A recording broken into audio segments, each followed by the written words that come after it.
तुम्हें भूल जाना मुमकिन नहीं, तुम याद ना आओ ऐसा कोई दिन नहीं। ભારતનું નામ વિશ્વ ફલક પર રોશન કરનારની ભારતે જ નહીં પરંતુ સમગ્ર વિશ્વ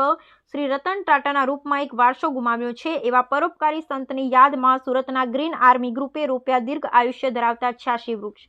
અત્રે ઉલ્લેખનીય બાબત છે કે આદરણીય પ્રજ્ઞભૂષણ ભારત રત્ન ટાટા સન્સના માનદ ચેરમેન શ્રી રતન નવલ ટાટાનું 86 વર્ષની જૈફ વયે મુંબઈની બીચ કેન્ડી હોસ્પિટલમાં 10મી ઓક્ટોબરે સારવાર દરમિયાન અવસાન થયું હતું। ત્યારે સુરતની એક દસકાથી 365 દિવસ ઉગતા પહોરે બ્રહ્મ મુહૂર્તે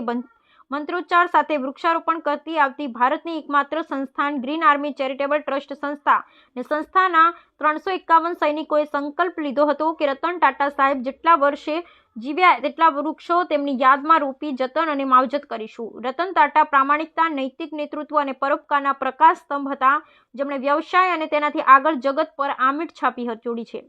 અને ભારતથી મહામારીના મુશ્કેલ સમયમાં જન સુખાકારી અર્થે સહાય કરવા જેમણે મોટા મને અને ઉદાર દિલે પોતાની સંપત્તિ ખુલ્લી મૂકી બે હાથે અર્પણ કરતા પ્રભુ શરણમાં સ્વર્ગે સીધાવ્યા છે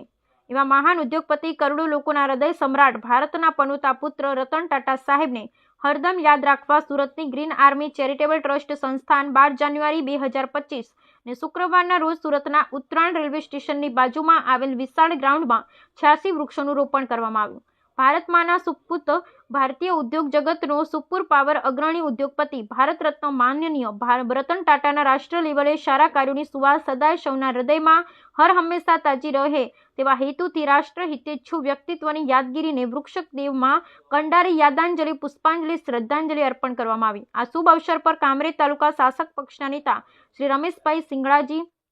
સિંગાળાજી અને મુંબઈ તરંગ ન્યૂઝના તંત્રી દિલીપભાઈ પટેલ, હિતેશભાઈ સોલંકી પણ પધાર્યા હતા। દોસ્તો, ગ્રીન આર્મીની સેવાકીય પ્રવૃત્તિમાં રાષ્ટ્રીય ભાવના સાથેનું ઉદાહરણ પ્રથમ નથી, પરંતુ આ રાષ્ટ્રીય સેવામાં જેમણે જીવન પર્યંત સેવા બજાવી તેવા ભારતની આન, બાન, શાન અને ગૌરવ ત્રણેય પંખના વડા CDS જનરલ બિપિન રાવત સાહેબની યાદોમાં તારીખ 26/12/2021ના રોજ 521 વૃક્ષારોપણ કરી ભાવથી શ્રદ્ધાંજલિ અર્પણ કરી। જો કોઈ પણ ઉંમરની વિદ્યાર્થી, યુવાન, બિઝનેસમેન કે નિવૃત્ત વ્યક્તિ સંસ્થા સાથે જોડાવા ઈચ્છતી હોય તો ગ્રીન આર્મી ગ્રુપ આવકારે છે।